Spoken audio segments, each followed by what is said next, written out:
한국 정부가 새로운 정권이 들었을 때마다 전직 대통령들의 이야기를 신문과 뉴스와 언론에 보도되도록 사건들이 터지는 것, 참으로 보기가 그렇습니다. 여러분들은 어떻게 생각하세요? 벌써 한 달 넘게 전직 대통령들의 이야기가 뉴스의 탑을 장식하고 있습니다. 다행히 노태우 전두환 대통령이 미납금을 자진 납부하겠다 해서 이제는 더 이상 뉴스감이 되지 않겠지만은 왠지 새로운 정권이 한풀이를 하는 느낌을 저버릴 수가 없습니다. 참으로 성숙하지 않은 민주국가의 모습이 아닐까, 그렇게 생각이 됩니다. 그런 것에 비해서 우리 미국은 아무리 전직 대통령이 탄핵을 당해도 비위 사실이 있었다 할지라도 일단 내려오고 난 다음에는 아무런 보도도 없지 않습니까? 닉슨 대통령이 탄핵을 당해서 불명예스러운 퇴진을 했지만은 LA 요바린다에 가면 닉슨 대통령의 기념 도서관이 있습니다. 얼마나 멋있는지 몰라요. 분수대가 있고 그리고 그의 기념품들이 진열되어 있는 진열장이 있고 전직 대통령들을 예우하는 모습, 이것이 공산국가와 다른 민주국가의 모습이 아니겠어요? 저는 뉴욕에 가서 처음 뉴욕의 비행기에 바라보면서 도착할 때 그 어마어마한 빌딩의 숲들, 마천루가 참으로 경이하게 보였습니다. 그래서 뉴욕에 유명한 데는 다 가봤죠. 자유여신상도 올라가 보고 또 엠파이어 스테이트 빌딩 꼭대기 전망대도 올라가 보고, 얼마나 많은 애정 영화에서 프로포즈하고 애정을 고백하는 장소 아닙니까? 거기서 뉴욕시도 내다보고 또 브로드웨이의 연극도 가보고 또 그 예술가들이 모여드는 벨리의 카페도 가서 앉아보고 뭐 별 구경을 다 해봤지만은 뉴욕의 관광 마지막에 가장 인상에 남는 장소가 있습니다. 제 마음속에 지금도 떠나지 않는 장소. 그것은 뉴욕 근교에 자리 잡고 있는 루즈벨트 대통령의 사저였습니다. 그 대통령의 개인 집을 방문하고 난 다음 저는 얼마나 감격스러운지 몰라요. 그래서 그 방문의 흔적을 가져오기 위해서 기념품 가게에서 루즈벨트 대통령의 얼굴이 있는 조그만 은수저도 사오고요. 그리고 그림 엽서도 사오고 그랬습니다. 그림 엽서도 사와가지고 그 플라스틱으로 탁 압축을 시켜서 성경책에도 꽂아놓고 그랬어요. 왜 그렇게 제가 감동을 받았을까요? 여러분, 루즈벨트 대통령은요, 네덜란드 더치입니다. 그 부친이 화란에서 이민을 와서 사과 농장을 거대하게 해서 대단한 거부가 되어서 귀족 같은 그런 삶을 살았어요. 물질과 사는데 부족한 것이 없는 그런 삶을 살았습니다. 그래서 그가 나이가 한참 많은 30대에 소아마비 두 발을 못 쓰게 됩니다. 그러니 그 고통은 이루 말할 수가 없는 거죠. 민주당의 아주 대단한 유망한 그런 의원인 그가, 대통령 후보를 바라보는 그가 청천벽력같이 소아마비가 걸려 불구자가 되지 않습니까? 그런데 놀랍게도 12년 만에 1933년도 소아마비 불구자가 된 지 12년 만에 휠체어를 탄 채로 그는 대통령에 당선됩니다. 그리고 그 후에 그는 1930년대 세계적인 경제공황 속에서 뉴딜 정책위를 써가지고 그는 경제를 일으키는 대통령이 되어 4번씩이나 대통령에 당선됩니다. 건강하고 튼튼한 몸을 가지고 그랬다면 감동이 되겠습니까?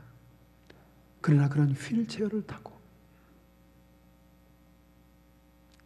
나라를 건진 겁니다.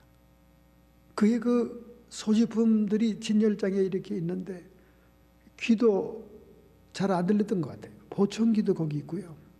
그 쓰던 그것들이 다 있습니다. 그리고 다리를 꽉 조이는 그 보조기구들도 거기 있고요. 휠체어도 있고요. 그 기념관에서 저는 감동이 됐었어요. 그리고 그 부인 엘레나 여사, 뭐 자세한 내용은 제가 얘기하지 않습니다. 여러분이 너무나 유명하고 아니까. 우리 미국의 최고의 퍼스트 레디잖아요. 그분에 대한 에피소드가 많아요.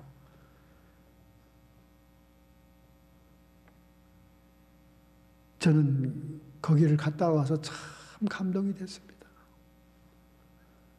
귀족 같은 삶 속에서 부족함이 없는 인생이었던 그가 비로소 고난과 고통을 통해서 핸디캡의 고통이 무엇이고 불구자들의 서러움이 무엇이고 가난한 자와 아픈 자들의 고통이 무엇인지를 그가 알게 된 거예요.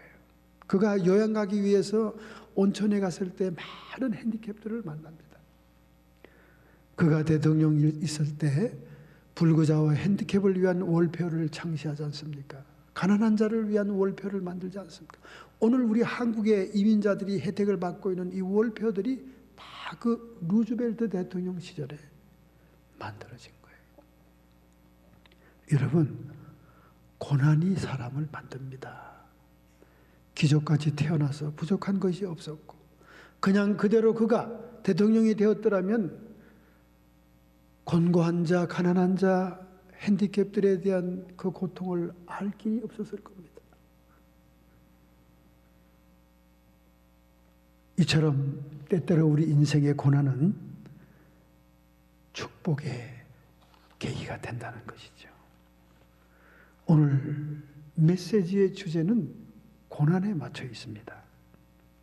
오늘 본문은요, 45절부터 52절까지 예수님께서 무리를 걸으시는 수상보도, 그 유명한 역사적인 사건입니다. 예수님이 하나님의 영광을 입고 이 땅에 오셔서 우리 세상에 계시는 동안 가장 많은 기사와 이적을 일으켰지만 그 중에 정말 사람들을 놀라게 하는 기적은 바다 위를 걸으신 것, 그것이 아니겠는가 생각이 됩니다. 그런데 예수님의 제자들은 주님의 명령대로 바다 건너편을 가기 위해서 갈릴리를 지나가다가 그들이 돌풍을 만나게 됩니다. 여러분, 갈릴리 바다는 특수한 지형이라서 횡풍이라고 돌풍이 부는 그런 지형이에요. 우리 한국의 동해안 같은 스타일입니다. 우리 동해도 그 횡풍이 불지요. 돌풍이 붑니다. 그래서 갑자기 막 이 갈릴리 바다가 뒤집어지는 거예요. 호수 같은 바다인데 막 뒤집어 엎어지는 거예요. 예수님의 제자들이 누굽니까? 전부 다 어부 출신이에요. 그들의 일터가 어디였습니까? 갈릴리 바다예요. 그러면 갈릴리 바다의 돌풍과 풍랑과 파도에 대해서 얼마나 익숙하고 극복하는 능력이 있는 그들입니까? 그런데 그날은 감당이 안 되었습니다. 제자들이 괴로이 노젓는 것을 보시고 예수님이 산에서 기도하다가 폭풍우를 만나서 고통하는 제자들을 보시고 황급하게 바다 위를 걸어오신 거예요. 저희 집에 예수님의 사진 액자 가운데 가장 오래 달려있는 액자가 바로 예수님의 걷는 모습, 바다 위를 걸어오는 정면으로 오는 모습인데, 우리가 이사 와서는 또 다른 뒷면으로 걷는 모습을 또 새로 기독교 서점에 사서 그걸 걸었습니다. 변화를 준 거죠. 같은 그림이지만은. 저는 이 예수님이 바다를 걸어오는 모습 정말 좋습니다. 왜냐하면 그가 천지를 창조하셨고 천지 우주 만물을 주관하시는 자임을 보여주는 것이거든요. 그리고 그의 명령을 따라 그를 믿는 제자들을 따르는 제자들을 위하여 그들이 환난 중에 고난 중에 있을 때 바다를 헤엄쳐 오는 것이 아니라 뛰듯이 걸어오시는 주님의 모습을 저에게 오는 모습으로 적용하기 위해서 그 그림을 저는 너무나 좋아하는 것입니다. 그런데 예수님이 막상 걸어오니까 그들은 막 놀래 자빠지는 거예요. 저건 고스트다, 유령이다. 유령 고스트라는 것은 죽은 자의 환영을 얘기하는 거예요. 예수라고 생각하지 않은 겁니다. 그때 주님의 책망을 듣지 않습니까? 믿음이 적은 자요. 또 믿음이 둔하여졌다 그랬죠. 마음이 둔하여졌습니다. 그렇게 책망을 받습니다. 왜 그런 책망을 받습니까? 바로 직전에 오병이어의 기적을 체험한 그들입니다. 이스라엘 백성들이 광야에서 만나를 먹듯이 주님은 어린 소년의 보리떡 5개와 물고기 2마리를 축사할 때 5,000명, 남자 장정만 5,000명, 여자와 아이들을 포함하면 2만 명에게 떡을 실컷 먹이기도 12광주리가 남는 기적을 그들이 체험했습니다. 이런 기적을 체험하고도 예수님이 바다를 걸어오는 것을 믿지 못하는 제자들을 책망하는 거예요. 52절에 도리어 그 마음이 둔하여졌습니다. 그 마음이 둔하여졌다 하는 이 헬라 원어의 뜻은 화석같이 되었다 그 말입니다. 믿음이 활성화돼 가지고 막 성숙하고 활동하고 움직이는 것이 아니라 화석, 여러분 화석 알죠? 어떤 움직이는 생물도 그냥 화산 폭발이나 이런 것에 의해서 압력에 의해서 돌멩이로 변한 것, 믿음이 죽었다 그 말입니다. 예수님의 제자들이었지만 그들이 기적의 현장에서 하나님의 아들로서 메시아로서의 놀라운 기적을 체험하고도 그들의 믿음은 화석처럼 변했다. 활성화되지 못했다. 그런 의미의 말이 책망으로 거기에 적혀 있습니다.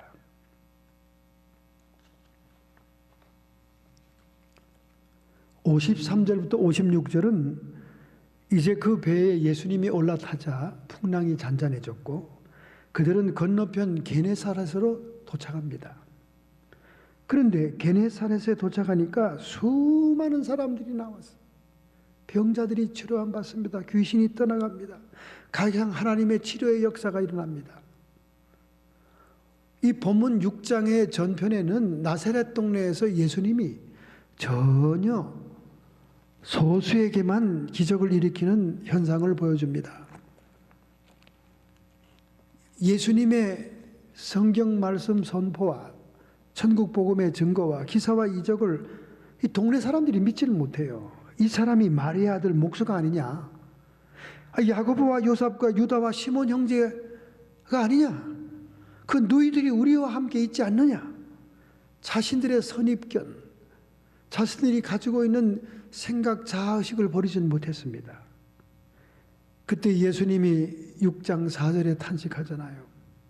예수께서 저희에게 이르시되 선지자가 자기의 고향과 자기의 친척과 자기의 집 외에는 존경을 받지 않음이 없느니라. 다른 성경에서는 선지자가 고향에서는 존경을 받지 못하느니라. 너무나 육신적으로, 너무나 인간적으로 알기 때문에 도리어 믿음의 저해가 되고 방해가 된다는 말이죠. 그래요. 같은 목사라도 가족들에게는 인정 못 받을 때가 많이 있습니다. 어릴 때부터 잘한 것을 다 알기 때문에. 심지어 서울 어떤 큰 모교회는 어릴 때 주일 학생 때 자라서 잘한 분이 목사 당회장이 되니까 장로들이 다 그 목사님을 어릴 때 생각만 하는 거예요. 꼬마 때. 그 목사의 권위가 서지 않는다고 저희 동창이 탄식을 하는 걸 제가 들었습니다.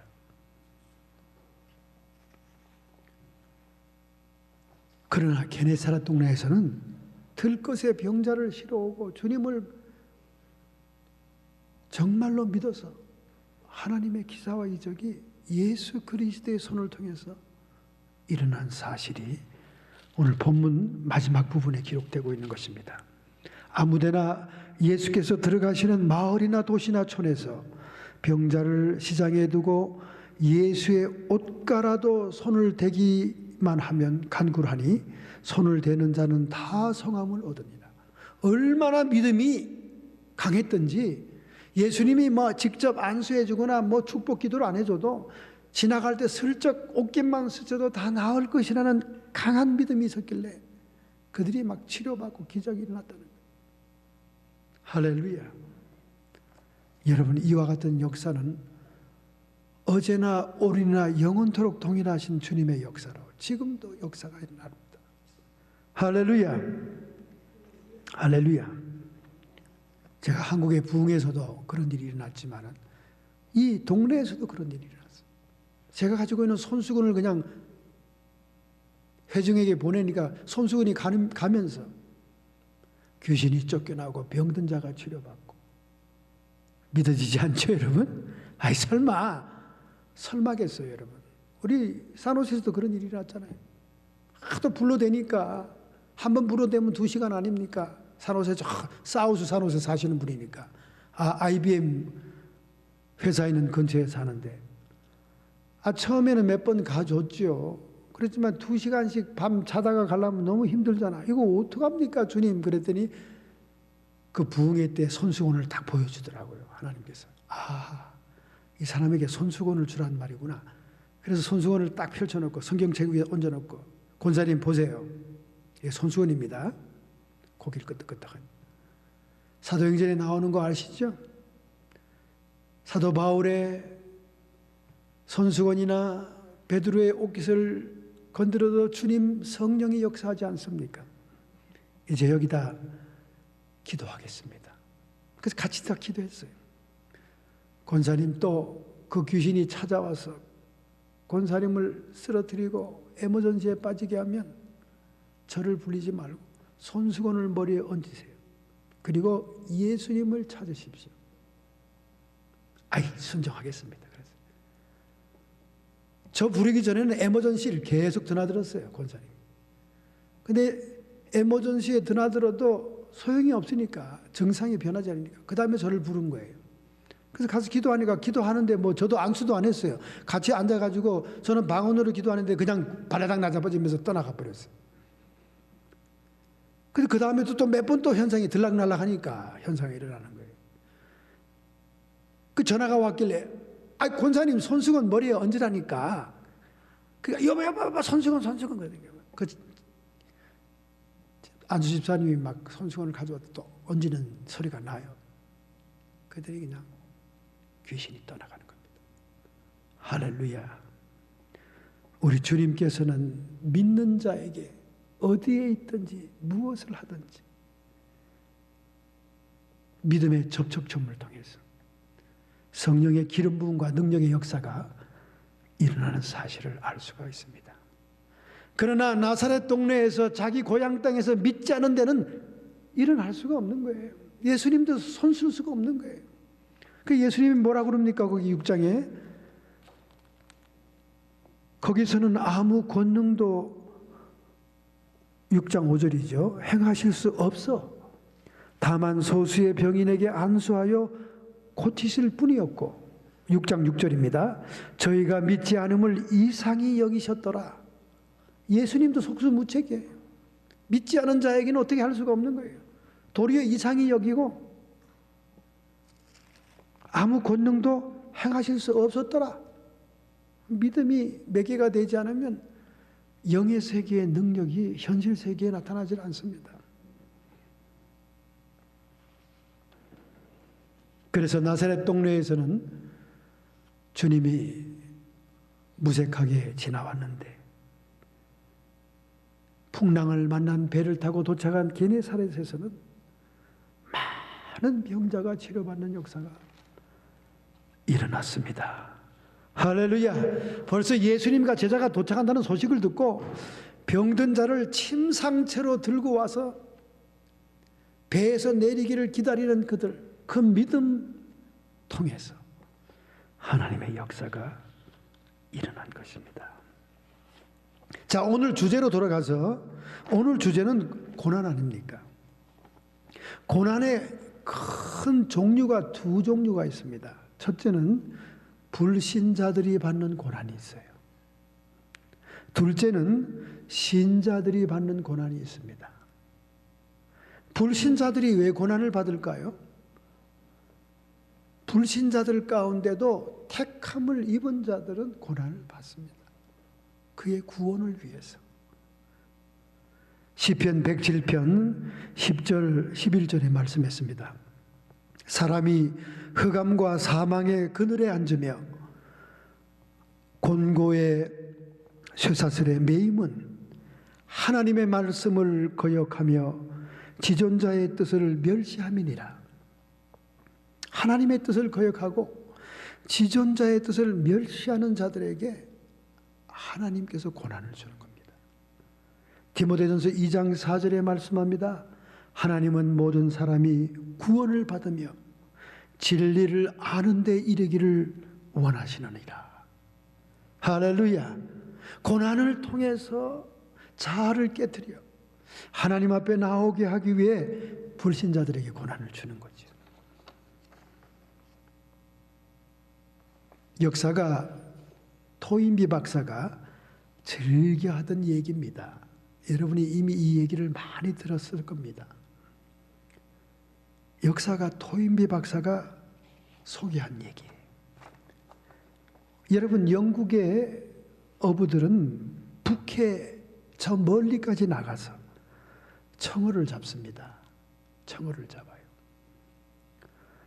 그런데 이 어부들의 관심사는 뭐냐 하면 그 머나먼 북하에서 청어를 잡으면 런던 항구까지 도착할 때 이 청어를 싱싱하게 보정을 하는 거예요. 잘 보관해야 제값을 받을 수 있으니까. 그러나 대부분의 어부들은 그 청어를 잡아가지고 돌아오면 너무나 먼 거리를 오는 바람에 거의 다 청어들이 죽어 있습니다. 그래서 제값을 받지 못하고 파는 거예요. 그런데 꼭 한 사람의 어부만은 싱싱하게 살아있는 청어를 몇 배 비싼 값에 팔고 있는 겁니다. 그러니 얼마나 다른 어부들이 눈이 불이 납니까? 몇 날 며칠을 졸르고 으르고 공갈하고 협박하고 단체적으로 그에게 압력을 넣습니다. 도대체 비결이 뭐냐? 우리 같이 먹고 살자. 아니, 당신 청어는 왜 그렇게 싱싱하게 살아가지고 몇 배 돈을 버는 거냐? 드디어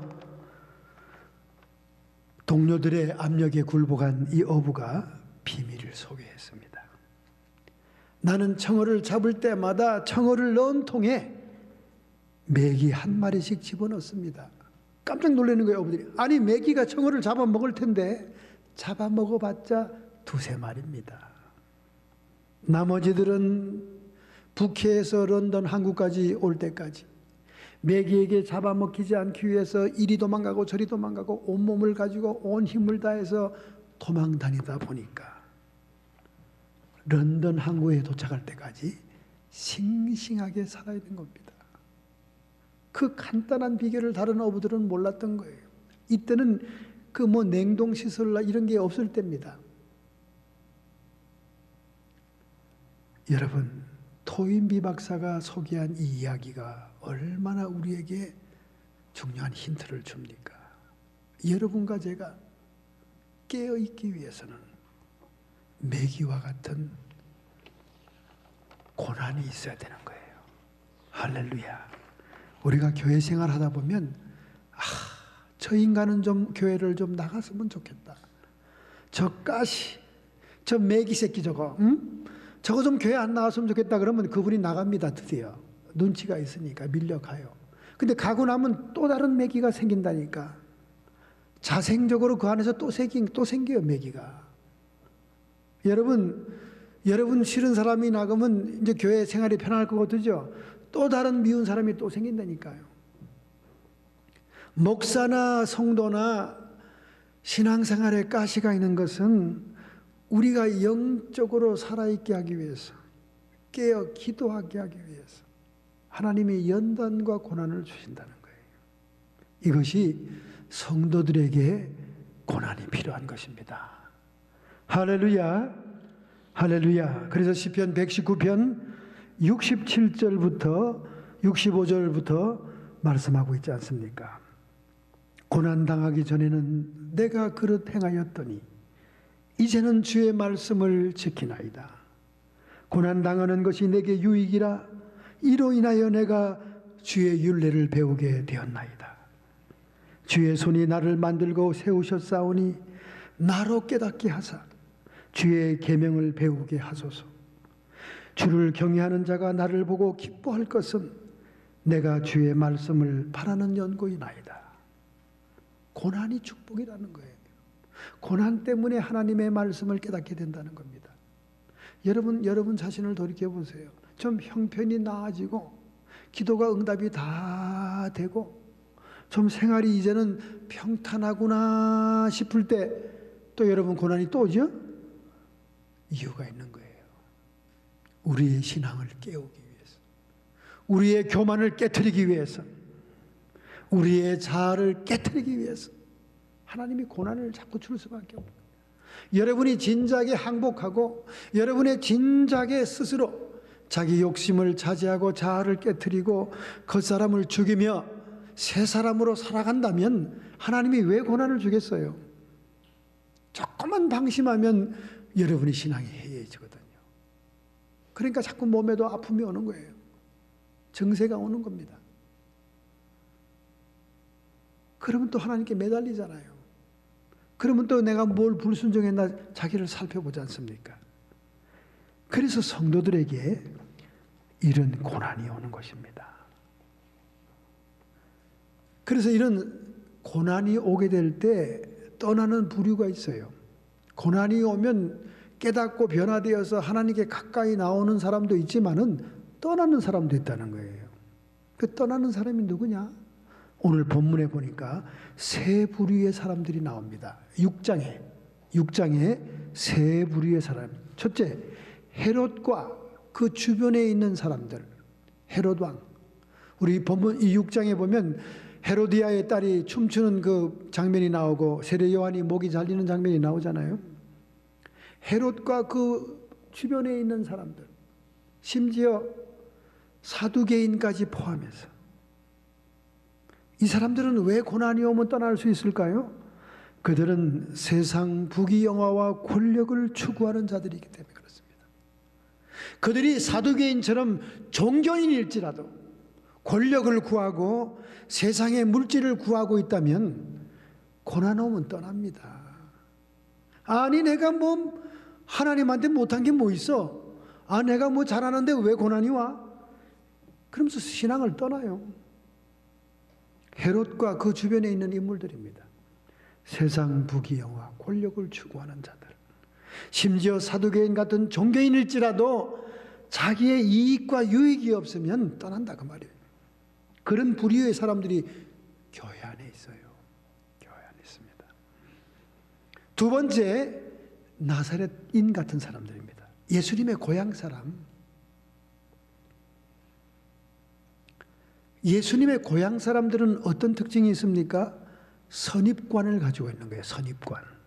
그들이 미리 예수님의 어린 시절, 예수님의 형제 자매들, 그리고 예수님이 자기 고향에서 어떻게 지내온 것에 대한 이 선입관이 꽉 들어차 있는 거예요.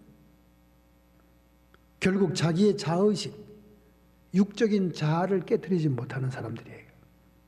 고집센 사람들, 자만한 사람들, 오만한 사람들, 이런 사람들은 고난이 닥치면 신앙을 떠날 수가 있어요. 선입관에 꽉 차 있는 사람들. 아니 예수 믿으면 복 받는다는데, 그러니까 여러분이 전도할 때 예수 믿고 복 받으세요 이런 식으로 전도하면 안 됩니다. 예수 믿으면 고난이 더 클 수도 있어요. 그러니까 예수 믿고 복 받으세요. 이 기복적인 전도 방법으로 지금까지 전도를 해왔는데, 그런 전도하면 그런 선입관으로 가득 찬 사람들은 고난이 올 때 자기의 고집과 기존 개념을 깨뜨리지 못하니까 교회를 떠나요. 다른 종교로 갑니다.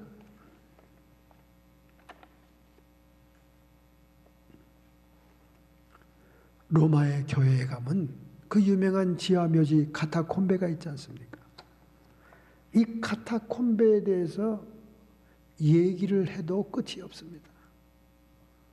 여러분, 로마 황제들이 10대 황제가 기독교인을 박해할 때 예수를 믿는다는 것은 죽음이었습니다. 죽음도 보통 죽음입니까?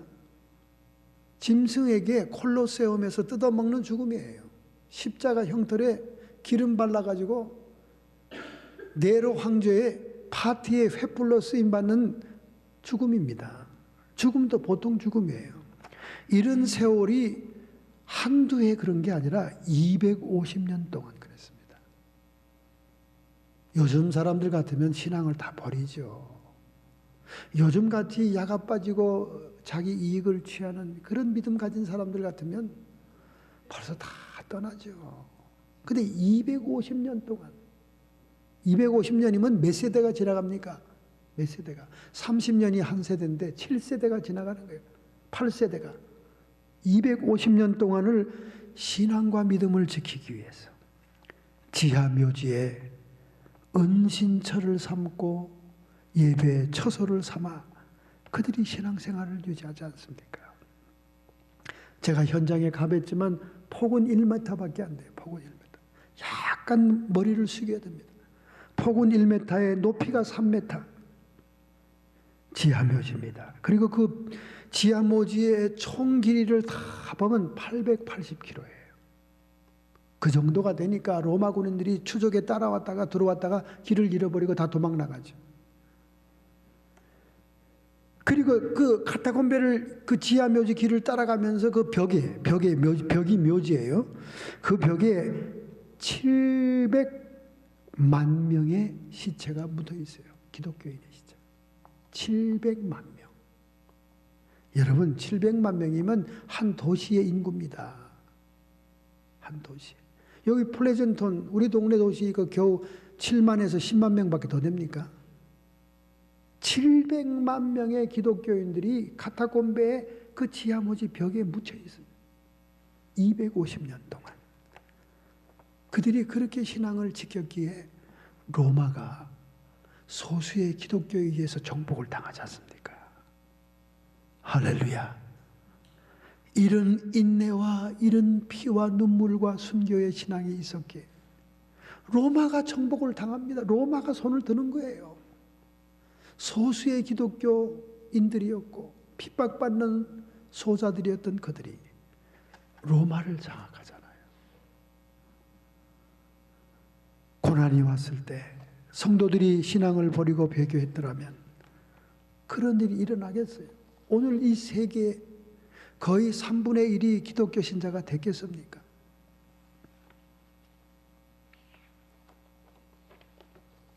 여러분, 믿는 자의 고난을 어떻게 생각합니까? 나사렛 사람 같으면 자기 고집대로 살다가 신앙을 버리게 될 겁니다. 세 번째로 고난을 당할 때 신앙을 떠나는 부류. 오늘 본문에 나오는 사람 가운데 벳세다에서 오병이어의 기적을 맛본 사람들, 하나님이 기적적으로 축사해서 나눠준 떡을 맛본 사람들, 이 사람들도 고난이 오면 떠납니다. 요한복음에서는 예수님이 어려운 말을 증거한다고 다 떠나잖아요. 아이고 어려운 말이로, 내가 생명의 떡이요 내가 생명의 살과 피라 그러니까, 나를 먹고 마시라 그러니까 아이고 이게 무슨 말이냐 하고 다 떠나잖아요. 말씀만 이해되지 않아도 떠나버립니다. 뭐 고난이 닥치기도 전에 떠나버립니다. 그래서 예수님이 답답해서 너희도 가려느냐? 제자들에게 말하니까 베드로가 뭐라고 얘기합니까? 영생의 말씀이 여기 있사오니 저희가 네게로 가오니까. 제자들만 남고 다 떠나지 않습니까? 자신의 육신의 필요가 채워지면, 자신의 육신의 필요에만 급급한 사람들, 이런 사람들은 고난당하면 떠납니다. 고난당하면 떠납니다. 여러분이 오늘 교회 나오는 동기가 자신의 육신의 욕구만을 채우기 위해서 나와 있다면 카타콤베와 같은 신앙은 없는 거죠. 로마와 정복할 만한 그런 믿음은 없는 거죠. 자신의 육신의 필요에만 급급해서 그 필요만 채우기 위해서 교회에 나와 앉아 있다면 고난이 올 때 다 떠난다 그 말입니다. 오늘 수많은 미국의 이 신자들 여러분 한번 분석해 보세요. 얼마나 자기 필요를 따라 교회에 나와 앉아 있는지 몰라요. 심지어 직책이 높은 사람들까지도, 신앙생활 오래 한 사람까지도 무슨 이해관계가 돼가지고 교회 나가고 있더라고요. 대화를 해보면 한심하기 짝이 없고 참 창피하기 짝이 없습니다. 왜 그 교회 나갑니까? 장례식 때 사람 좀 많이 오게 하려고요. 장례식 때 사람 많이 오게 하려면 덕을 많이 쌓으세요. 덕을 많이 쌓으세요. 주변에 많은 사람들이 덕을 많이 쌓으면 장례식에 사람들이 옵니다. 그분의 죽음을 슬퍼해서 오지요. 또 장례식에 사람 안 오면 또 어때요? 결혼식에 사람 안 오면 어떻습니까? 요즘 2세들 결혼식 할 때 가족 외에는 자기가 모르는 사람 부모들이 초청하는 걸 얼마나 싫어합니까? 심지어 청첩장도 보내지 못하게 하잖아요. 요즘 2세들이 그래요. 아, 엄마, 내가 모르는 사람 부르지도 마. 그 사람도 부담 주는 거고. 내가 모르는 사람 어떻게 인사해? 그냥 가족 중심으로 해요. 그렇게 하는 사람이 너무 많습니다. 뭘 그렇게 그런 문제 가지고 교회를 선택하고 그럽니까? 유치하고 창피하잖아요. 예? 유치하고 창피하지 않습니까? 내 사명을 따라 기도 가운데 하나님이 사명 준 처소에 와서 자리하고 있으면 그것이 승리자인 거예요. 그것이 이기는 자입니다. 제 주변의 친구들이나 가족들이 저를 보면 그래요. 얘 답답하다 그래요. 좀 한인들이 많은 데 가서 좀 해라 좀. 수십 년 귀에 딱지가 지도록 들은 얘기입니다. 저는. 그러나 저는 주님이 원하시는 자리에 있기를 원했기에 여기에 있는 것입니다. 할렐루야. 베세다의 오병이어의 기적을 체험한 사람들은 자신의 육신의 필요에 급급해서 모였던 사람들이에요. 그러니까 진리의 말씀이 어렵게 들리기만 해도 다 떠난 거예요. 뭐 고난이 오기도 전에. 그러니 이런 사람들은 고난 오면 주님을 배교하고 떠나는 것은 확실한 거죠.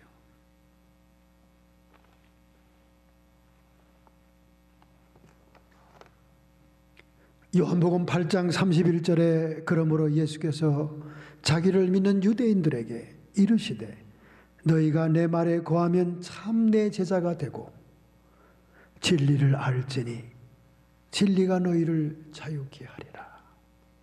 할렐루야.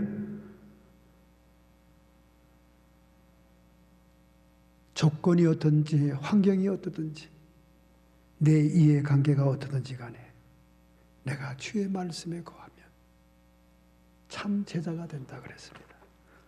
주님의 말씀에 사명지를 주셨다면, 주의 말씀에 어디에 있으라고 했다면 그 말씀만 지키면 주의 참 제자가 되는 겁니다.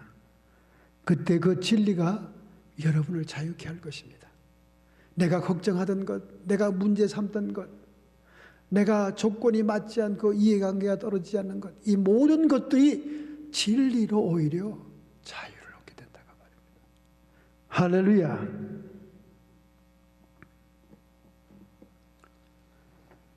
자, 그러면 이렇게 믿는 자들이, 성도들이 고난을 당할 때 주님이 바다 위를 걸어오면서까지 급히 도우러 오는 자는 누군가? 우리 주님이 바다 위를 걸어오는 이 모습은 많은 상징이 포함되어 있습니다. 현대교회의 영적인 상황을 살펴보세요. 산은 무엇을 상징할까요? 하나님 보좌 우편에 앉아있는 예수님을 상징합니다. 예수님이 지금 중보기도 하셨잖아요. 산에서 기도했지 않습니까? 배는 뭡니까? 바다는 뭡니까? 바다는 세상을 의미하죠. 우리가 처한 세상을 의미합니다. 배는 뭡니까? 현대교회를 상징합니다. 그렇다면 제자들은 배 안에 있는 성도들을 상징하지요. 오늘 현대교회가 풍랑을 만납니다. 여러분, 교회의 사정을 깊이 살펴보면 현대 21세기 교회는 풍랑 속에 있어요. 음녀교회와 광야교회, 종교다원주의 교회와 참 예수님을 믿는 교회와 기름 준비한 처녀와 기름 준비하지 않은 처녀교회와 이 현대교회는 풍랑을 맞는 교회입니다. 바로 무리를 걸어오시는 주님은 장차 이 현대교회를 건지기 위해서 재림하시는 주님의 모습을 상징하기도 합니다. 할렐루야. 믿으시면 아멘 합시다. 아멘. 그뿐입니까, 여러분? 그뿐입니까? 예수님께서 오병이어의 기적을 일으키시고 그 다음에 바다 위를 걸어오는 이 사건들을 다 연결해 보면 이스라엘 백성들에게 자신이 모세가 예언했던 선지자, 또 다른 선지자, 메시아임을 증명해 보이는 거예요. 예수님께서 오병이어의 기적을 일으키면서 뭐라고 얘기합니까? 너희 조상들은 광야에서 만나를 먹어서도 죽었거니와 나는 생명의 떡이니 나를 먹는 자는 영원히 죽지 아니하리라. 할렐루야. 이스라엘 백성들, 모세가 이끄는 백성들이 광야에서 만나를 먹은 것과 같이 그들에게 기적의 떡을 먹인 거예요. 할렐루야. 모세보다 큰 선지자임을 증명하는 겁니다. 그 후에 또 뭡니까? 예수님께서 바다 위를 걸었다는 것은 홍해가 갈라진 사건을 연상시키는 거예요. 홍해가 갈라져 이스라엘 백성들이 출애굽하는 그 놀라운 기적을 체험했듯이 예수님도 바다 위를 걸어오시는 천지를 창조하시고 만유의 법칙 위에 계신 창조주 하나님이심을 보여주는 것입니다. 할렐루야. 자, 이런 주님이 말이죠. 이런 주님께서 우리 믿는 자들이 고난을 당하고 있을 때 누구에게 이렇게 급히 도와러 오시나 그 말입니다. 누구에게 오시냐 그 말. 믿는 자라고 해서 하나님이, 예수님이 급하게 돕기 위해서 걸어오시겠습니까?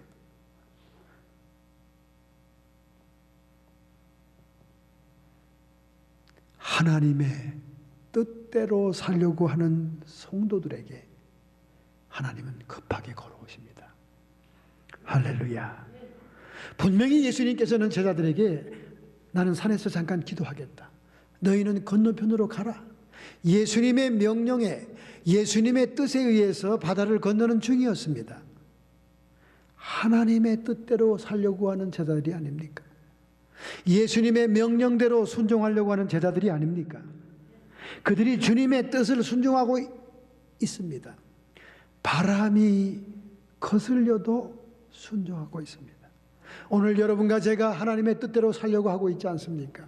내 삶 속에, 내 생활 속에 환난이 오고 고난이 올지라도 바람이 거슬려도 내 아버지의 뜻을 행하겠나이다 하는 여러분들에게 주님은 급하게 바다 위를 걸어오신다 그 말이죠. 할렐루야. 베드로전서 4장 19절에 말씀합니다. 그러므로 하나님의 뜻대로 고난을 받는 자들은 또한 선을 행하는 가운데 그 영혼을 미쁘신 조물주께 부탁할지어다.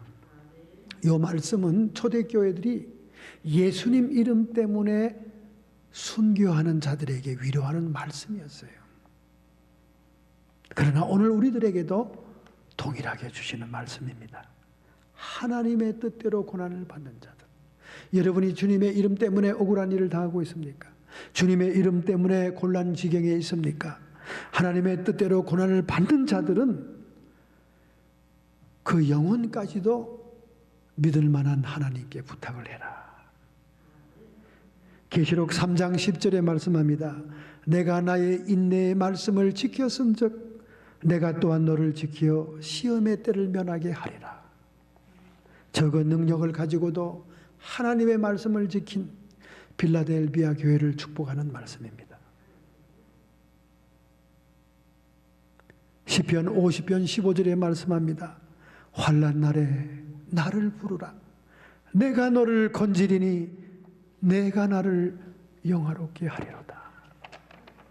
여러분, 우리가 하나님의 뜻대로 살려고 하면 축복만 있는 게 아니에요. 기도의 응답만 있는 게 아닙니다. 고난도 있습니다. 고난도 있습니다. 그래서 디모데후서 1장 8절에 말씀합니다. 갇힌 자 된 나를 부끄러워하지 말라. 사도 바울이 로마의 감옥에 갇혀 있는 것을 보고 어린 디모데가 얼마나 가슴이 아팠겠어요. 스승에 대한 아픔을 가지고 있겠습니까? 그 능력이 있고 예수의 이름을 자신만만하게 선포하던 자신의 스승인 사도 바울이 무기력하게 로마의 감방에 있을 때 얼마나 좌절이 됐겠습니까? 갇힌 자 된 나를 부끄러워하지 말아라. 디모데의 마음을 읽는 사도 바울입니다. 그러면서 뭐라고 얘기합니까? 오직 하나님의 능력을 쫓아 복음과 함께 고난을 받아라. 이 고난이 나만 당하는 고난이 아니다. 너 디모데도 하나님의 능력을 쫓아 복음을 증거하고 하나님 나라를 선포해도 결국은 복음과 함께 고난을 받게 될 것이다. 그렇게 디모데후서 1장 8절에 그의 영적인 아들에게 부탁을 하고 있는 것입니다.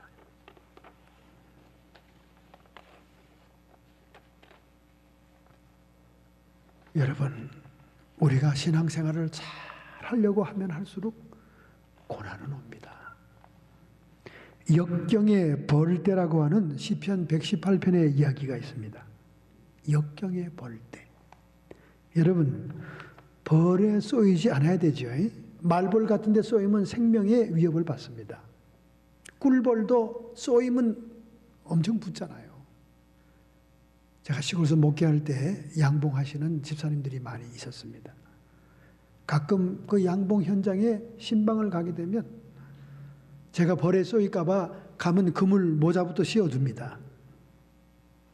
그래서 이 벌 작업을 할 때 꿀을 따기 위해서 그 벌집을 빼올 때 말이죠. 이 머리에 망사 모자를 쓰고 장갑을 끼고 그리고 막 연기를 뿌립니다. 연기를 뿌리면 이 벌들이 기운을 못 써요. 난폭해지지 않고 순해집니다. 그리고는 이제 꿀을 따는데 이 벌을 직업 삼아 하는 사람들 가운데는 달인이 있습니다. 달인. 전문가가 있어요. 이 사람들은 머리에 망사도 안 써요. 장갑도 안 낍니다.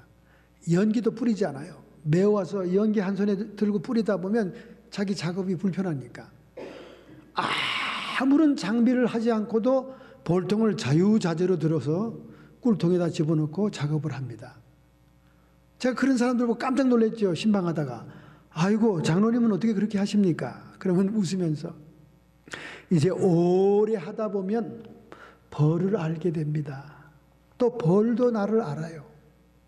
그래서 서로 친하기 때문에 장비가 필요 없습니다.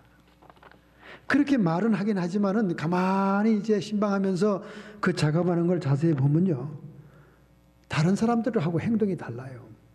침착하고 조심스럽게 동작을 합니다. 절대 벌집을 쑤시지 않아요. 벌에게 자극을 안 줍니다. 심지어 벌이 자기를 공격하는 모습으로 막 날아올지라도 액션을 강하게 취하지 않아요. 몸을 피하거나 막 손으로 치거나 막 이런 절대 액션을 안 취합니다. 그냥 쏘아서 쏘이더라도 그냥 침착하게 행동하더라고요. 심지어 이 스킨에 피부에 앉아도 아무런 반응을 주질 않아요. 막 손으로 친다든가 막 얼굴을 움직이게 하지도 않아요. 그냥 벌이 딱 앉아도 쏘아라. 쏘이면 내가 쏘인다. 그러면 그냥 앉았다 그냥 날아가더라고요. 도로 쏘지도 않고. 장로님이 웃으면서 그러더라고요. 안달복달하면 벌들이 달려듭니다. 그러나 침착하게 아무런 반응을 갖지 않고 자기 할 일만 하면 벌들이 절대 공격하지 않습니다. 우리의 역경과 고난도 이 벌떼와 같은 거예요, 여러분. 우리가 고난 닥칠 때 초달하고 불안하고 조급하고 안절부절 못하고 막 몸부림을 치면 칠수록 늪에 빠지는 것처럼 문제에 빠지고 고난에 빠지고 고통에 빠집니다. 베드로가 풍랑과 파도를 바라보고 겁을 먹고 불안해하니까 물에 빠지기 시작하지 않습니까? 그의 시선이 예수님으로부터 주변 환경으로 옮겨지는 순간 그의 발은 물속으로 빠지지 않습니까? 이사야 30장 15절에 말씀합니다. 주 여호와의 거룩하신 자가 말씀하느니라. 너희가 돌이켜 안연히 처하여도, 안연히 처한다는 말은 침착하게 행동하여도 구원을 얻을 것이요 잠잠하고 신뢰하여야 함은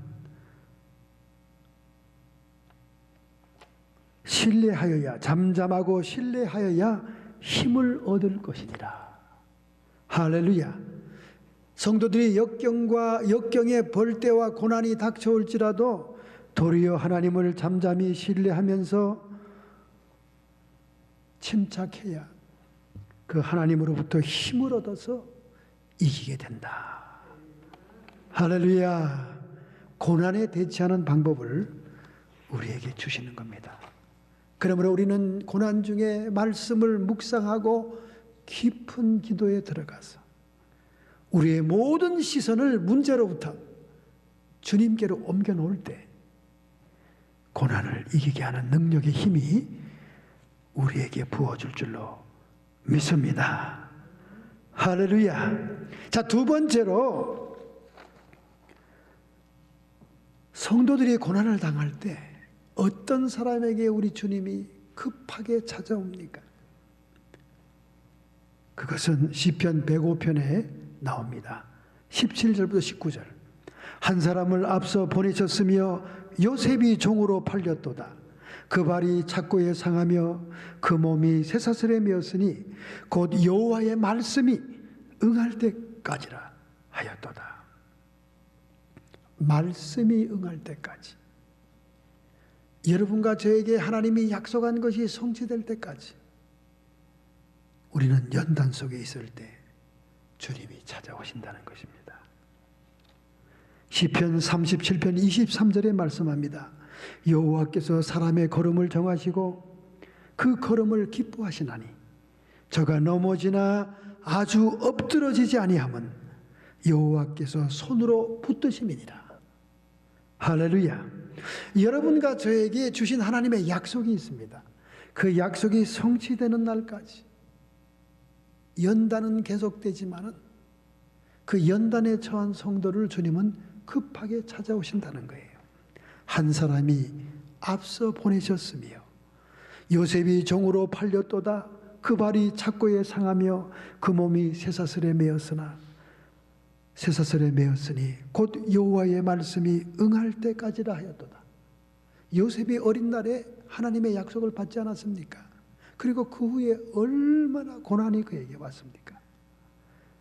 형제들에게 배신당하고 주인집 아내에게 모멸당하고 감옥에 갇히고 그는 17살에 집을 떠나 13년 동안 죽을 고생하다가 30세에 그 당대의 가장 큰 대국의 국무총리로 등극하는 하나님의 영광을 보잖아요. 30세. 창세기 50장 19절 20절 총리된 요셉을 만나는 형제들에게 하는 말입니다. 요셉이 그들에게 이르되 두려워 마소서, 두려워 마소서. 내가 하나님을 대신하리이까.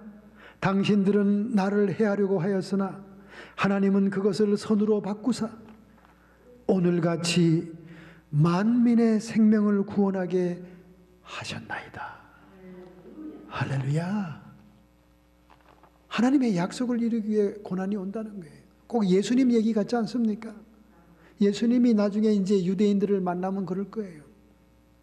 당신들은 나를 해하려고 했지만은 하나님은 그것을 선으로 바꾸사 오늘같이 만민의 생명을 구하기 위해서 그랬습니다. 예수님이 자기 못 박은 유대인들에게 할 말입니다. 이것이 자기 형제들에게 할 말이에요. 여러분과 저에게 약속이 크면 클수록 고난도 큰 거예요. 할렐루야. 여러분과 저에게 사명이 크면 클수록 연단과 고난이 큰 거예요. 골짜기가 깊으면 높은 산인 겁니다. 불같은 용광로의 마지막 순간까지 태워질 때 24K의 순금이 나오는 거죠.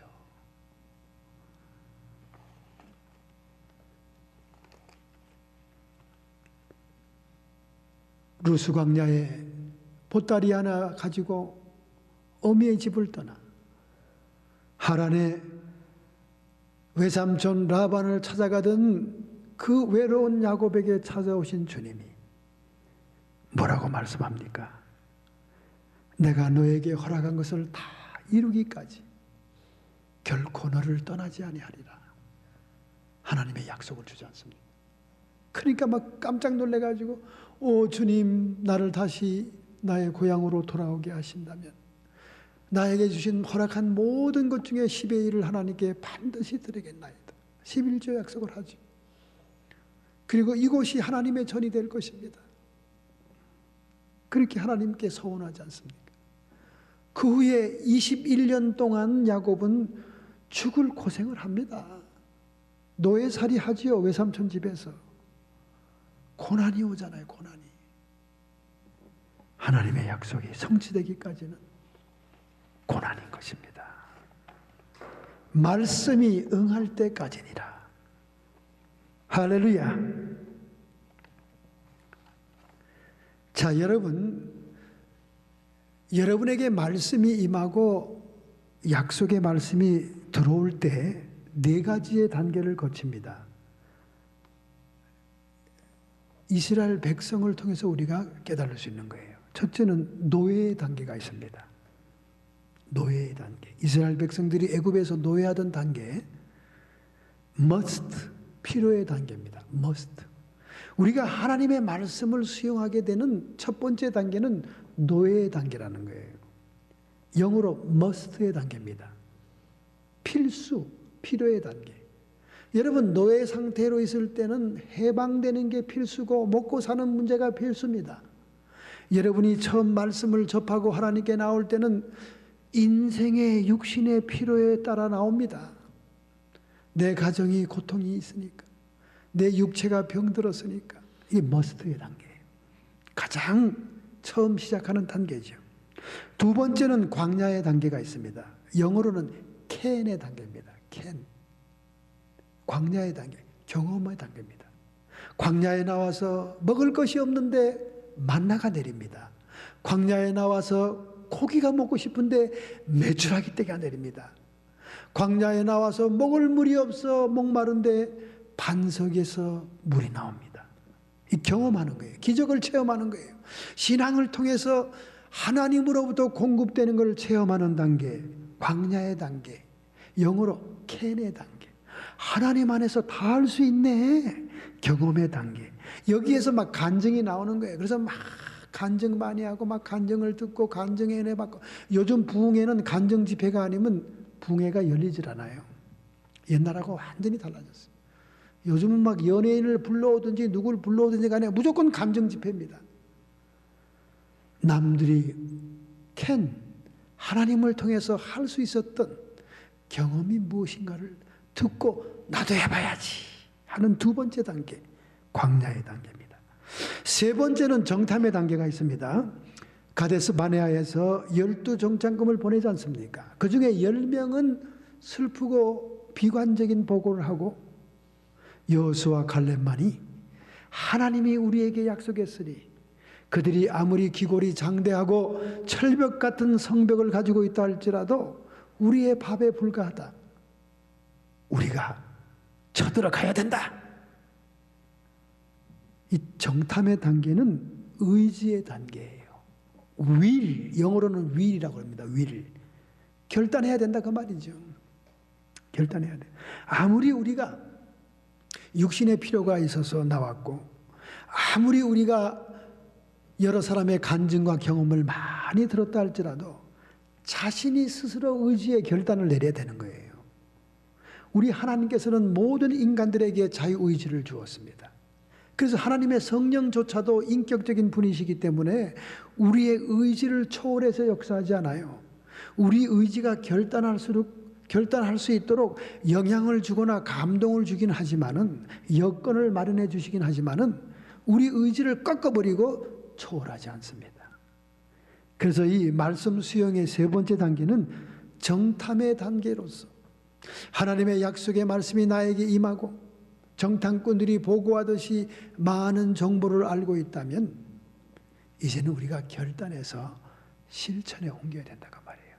결단해야 되는 거예요. 의지의 결단이 있어야 된다는 거예요. 그래서 의지의 단계, will의 단계입니다. 마지막 네 번째 뭡니까? do, 행동의 단계죠. 정복 단계입니다. 쳐들어가야 돼요. 땅을 정복해야 됩니다. 진멸해야 됩니다. 적들을 섬멸해야 돼요. 행동에 옮겨야 됩니다. 액션 취해야 됩니다. To take act. 액션을 취해야 돼요. 행동을 해야 돼요. 수많은 성경 지식을, 하나님의 말씀을 내 마음에 수용했다 할지라도 이 마지막 정복의 단계, do it, just do it, do의 단계를 거치지 않으면 약속의 말씀이 성취될 수가 없는 거예요. 할렐루야. 예수님께서 병든 자를 치료할 때도 행동을 요구하지 않습니까? 손을 펴라. 자리를 들고 일어나라. 내가 무엇을 원하느냐? 보기를 원하나이다. 눈을 뜨게 해주지 않습니까? 마지막 정복의 단계, do의 단계. 행해야 됩니다. 행동력. 그러므로 오늘 여러분과 저는 궁극적인 우리를 향한 하나님의 약속, 궁극적인 우리를 향한 사명을 이루기 위해서는 오늘 내가 처한 장소에서 가장 작은 일부터 실천해야 되는 거예요. 실천해야 돼요. 믿으시면 아멘 합시다. 물질적으로는 5불이라도 꺼내서, 지갑에서 꺼내서 소자에게 줘야 됩니다. 줘야 돼요. 아무리 마음으로 측은하다, 불쌍하다, 집이 없이 떠돌아다니 얼마나 고생하냐, 목마르겠구나, 맥도날드 앞에 앉아있으니 얼마나 배고플까, 밥 먹고 나오는 사람이 부럽겠구나, 아무리 측은히 여겨도 소용이 없어요. 자기 지갑에 있는 돈 보니까 1불짜리 5개밖에 없네. 그럼 그거 꺼내서 주는 수밖에 없는 거예요. 줘야 돼요. 내일 여러분이 수천 불이 들어와서 수천 불을 선교 현장에 보내든 말든 오늘 5불을 줘야 됩니다. do, 순종의 행동이 따라야 하나님의 능력의 통로가 되고 축복의 통로가 되는 겁니다. 작은 물줄기가 흐르기 시작하다가 커다란 물통로가 되는 거예요. 할렐루야. 믿으시면 아멘 합시다. 여러분이 이 미국 땅에 와서 얼마나 사업장과 여러분의 비즈니스 현장에서, 직장에서 하루 종일 서 있고 하루 종일 앉아 있고 하루 종일 뛰어다니고 땀과 피와 눈물을 흘립니까? 그러니까 여러분 지갑에서 나오는 그 5불이 얼마나 피 같은 돈입니까? 그러니까 그것이 가치가 있는 거예요. 그러니까 그것이 역사하는 겁니다. 여러분이 공짜로 어디서 얻은 돈이었다면 그게 뭐 역사가 하겠어요? 아무 의미가 없지요. 그러나 그것이 너무나 힘들었던 돈이기 때문에 하나님의 능력이 전달되는 거예요. 하나님의 은사가 전달되는 겁니다. 하나님의 사랑이 전달되는 거예요. 할렐루야. 이것이 말씀의 수용 단계의 마지막 부분인 정복의 단계요, do의 단계예요. 행함의 단계입니다. 오늘 여러분과 저에게 실천이 있느냐가 말이에요. 톨스토이의 인간학이라는 책을 보면 인간에게는 세 가지의 본능이 있다고 얘기합니다. 첫째는 생존 본능이 있다. 살고 싶은 욕망이 있다는 거예요. 그래서 3대 거짓말 중에 하나가 할머니들이 죽고 싶다는 것이 거짓말이라고 그러잖아요. 처녀가 시집 안 간다는 말하고 장사꾼들이 밑지고 장사한다는 말하고 할머니가 죽고 싶다고 하는 말이 3대 거짓말 중에 하나잖아요. 사람은 다 살고 싶은 거예요. 다 살고. 그러니까 환자들을 불쌍히 여기고요. 고통을 당하는 자들을 긍휼히 여겨야 됩니다. 너나 할 것 없이 생존 본능이 있습니다. 두 번째는 평등 본능이 있다는 거예요. 평등 본능은 또 뭐냐? 남들이 하는 건 나도 다 하고 싶다는 거예요. 남들이 갖고 있는 건 나도 갖고 싶다는 거예요. 이게 평등 본능이라는 거예요. 그래서 사촌이 밭을 사면 배가 아프다. 이 평등 본능 때문에 그렇다는 거예요. 남들이 유행하는 것을 가지고 있으면 나도 갖고 싶다 이게요. 이게 평등 본능이라고. 세 번째는 권력 본능이 있다는 겁니다. 권력 본능은 뭐니까 누구든지 지배하고 싶은 거예요. 주인이 되고 싶고 머슴과 노예를 갖고 싶다는 거예요. 높아지고 지위가 상승되고 싶은 본능. 이건 사회적인 본능, 정치적인 본능이라고 그랬죠. 이렇게 톨스토이는 인간학에서 인간이 생존 본능, 평등 본능, 권력 본능이 있다. 그런데 이런 본능, 이런 디자이어를 인간이 가지고 있다는 것이 무슨 죄가 되겠느냐? 하나님은 우리의 객차 존재가 살아 움직이게 하기 위한 디자이어를 줬다고 말이에요.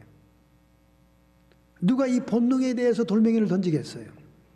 그러나 이런 인간의 기본적인 본능에 문제가 될 때가 있는데 그것은 적합한 과정을 거치지 않거나 또는 정당한 대가를 지불하지 않거나 또는 정당한 목적이 의식이 없을 때 그것은 죄악이 된다 그 말입니다. 디자이어가 아니라 이블 디자이어가 된다 그 말이에요. 욕심이 잉태한 즉 죄를 낳고 죄가 장성한 즉 사망을 낳느니라. 여기 욕심이라는 것은 그냥 디자이어 본능이 아니에요. 여기 욕심이라는 것은 이블 디자이어입니다. 지나친 본능, 적당치 않은 본능, 정당한 과정을 거치지 않고 적당한 대가를 치르지 않았고 그리고 정당한 목적의식이 없는 그 욕심, 이블 디자이어는 죄가 된다고 말입니다. 죄악이 된다고 말입니다. 그래서 하나님의 말씀이 응할 때까지 환난이 오고 고난이 오는 것은 요한복음 15장 2절에 예수님께서 말씀한 그대로입니다. 무릇 과실을 맺는 가지는 더 과실을 맺게 하기 위하여 깨끗게 하느니라. 할렐루야. 하나님의 말씀이 응할 때까지, 하나님의 약속이 성취될 때까지 우리 성도들에게 환난과 고난이 있는 것은 장차 하나님의 영광의 나라에 주님 기뻐하시는 열매를 드릴 수 있게 하기 위해서 이 나무를 깨끗하게 한단 말이에요. 할렐루야. 무릇 과실을 맺는 가지는 더 과실을 맺게 하기 위해서 깨끗하게 하느니라. 여러분의 사명이 크면 클수록, 맡겨진 임무가 크면 클수록 연단과 환난은 크다 그 말이에요. 하나님의 말씀이 응할 때까지 성도의 고난은 끝이질 않습니다. 그러니 고난을 여러분 기쁘게 수용해야 돼. 맞이해야 돼. 실하고 좋은 열매가 맺히겠구나. 이렇게 생각해야 됩니다. 서울에 S 내과 의사를 운영하는 신 박사님이 계십니다. 이 의사 선생님은 참 대과 없이 병원을 잘 운영하고 있었습니다. 명문대학을 나와가지고 많은 사람들에게 사랑받는 그런 선생님입니다. 그런데 어느 날 59세 환자가 들어왔습니다. 그가 말하기를 닷새 전에 폭주, 음주를 해서 몸에 스트레스를 받은 다음 배에 복통이 왔다는 거예요. 우측 옆구리 통증 및 하복부 통증이 심하다는 겁니다. 그래서 의사는 복부 촉진상 우측 상복부와 신체 조사를 한 다음 특이한 소견이 없어서 오줌 검사, 복부 검사, 또 복부 초음파 검사, 심지어 위 내시경 검사까지 했는데 위에는 가벼운 위염밖에 없었고 통증의 직접적인 원인을 발견할 수가 없었습니다. 그래서 환자에게 이틀간 통증을 제하는 약을 먹어보고 또 계속 통증이 있으면 그 후에 자기가 다시 소견을 내보겠다. 그리고 돌려보냈습니다. 그런데 이틀 후에 이 환자를 기다리고 있는데 환자는 나타나지 않고 전화가 왔어요. 급성 충수돌기염으로 수술을 했다는 거예요. 급성 충수돌기염은 쉬운 말로 맹장수술했다는 겁니다. 그러면서 이 의사에게 법적인 대응을 하겠다는 겁니다. 맹장수술이 늦어졌으면 복막염으로 옮겨갈 수 있는 현실이었고, 그리고 자신이 이틀 동안 너무나 큰 고통을 받았기에 손해배상 청구를 해왔습니다. 엄청난 액수였어요. 그 얘기를 들은 이 의사는 밤잠을 자지 못했습니다. 그리고 너무나 억울하고 고통스러웠어요. 자기가 온갖 검사를 다 했지만은 맹장의 이상을 발견하지 못했던 것입니다. 분명히 자기가 다음날 병원에 가서 차트를 검사해 보니까 진찰 소견에 맹장에 이상이 없다는 사실이 거기 기록되어 있었습니다. 너무나 억울했던 거예요. 나는 무엇을 잘못했단 말인가? 내가 최선을 다했음에도 불구하고 이 의사는 나에게 손해배상을 청구했습니다. 그는 교회의 집사로서 하나님께 호소할 수밖에 없었습니다. 하나님, 어떻게 이 문제를 해결해야 될까요? 나도 같이 변호사를 사서 법정 대응을 해야 됩니까? 며칠 몇 밤을 잠을 못 자고 그는 잠이 오지 않아서 새벽에 거실로 나가서 소파에 얼굴을 파묻고 흐느끼면서 하나님께 기도를 했습니다. 그런데 이상한 일이죠. 갑자기 자기가 마치 포근한 솜털 속에, 깃털 속에 들어온 것처럼 편안한 느낌이 들면서 마음이 차분해지면서 기쁨이 일어난 거예요. 아, 하나님이 나와 함께 하시는구나. 마음이 너무나 안심이 되었습니다. 그러고는 깜빡 잠이 들었어요.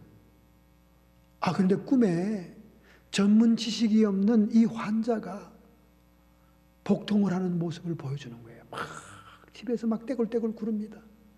그들이 황급히 에머전시로 실려나가는 모습이 보여지는 거예요. 내가 내 입장에서 내가 억울함만 하나님께 호소했구나. 전문 의학 지식이 없는 환자가 실제적으로 복통을 만나서 온몸을 뒤틀면서 고통하면서 에머전시로 갔을 때 그는 얼마나 불안했고 고통스러웠을까. 자기가 억울하고 자기가 분하고 자기는 실수하지 않았고 내가 잘못했다고 인정할 수가 없는 그런 분한 마음속에 치를 들었던 마음은 사라지고 환자의 입장으로 돌아가게 된 거예요. 환자가 급성 맹장염으로 수술을 받아서 고통을 겪었구나.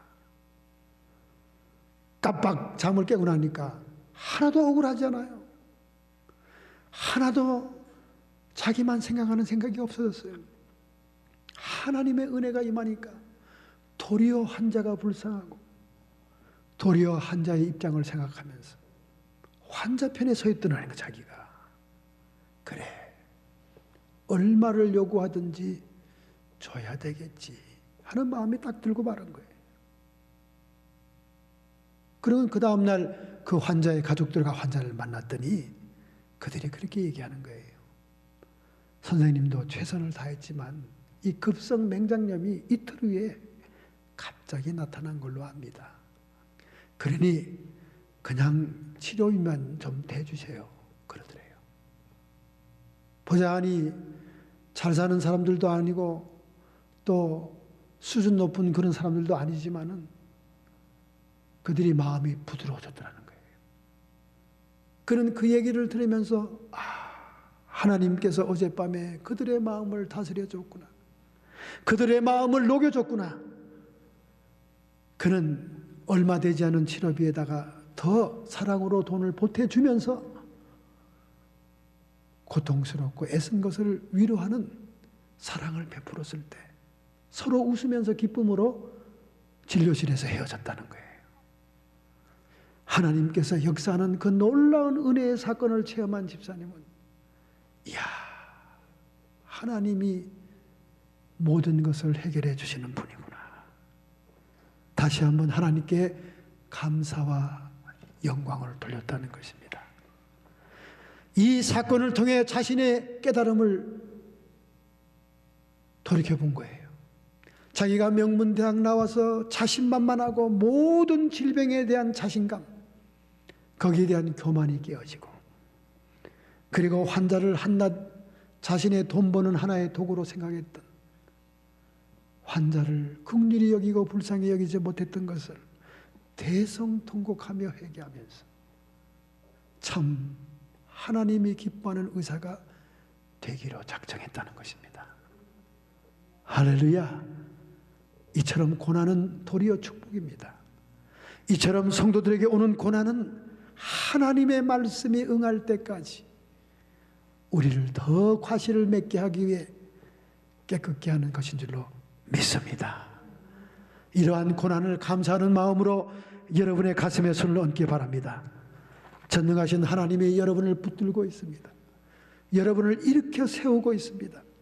하나님 아버지, 오늘 저희들은 결단하고 결심합니다. 성도들에게 오는 고난은 하나님의 뜻대로 살고자 할 때, 경건하게 살고자 하는 자에게는 더 고난이 있음을 알겠습니다. 뿐만 아니라 나에게 주신 약속, 나에게 주신 사명을 이루기까지, 그 말씀이 이루어지기까지, 응하기까지 요셉이 연단을 받은 것처럼 저도 연단함을 믿사오니 이제는 감사함으로 수용할 수 있는 마음을 주시옵소서.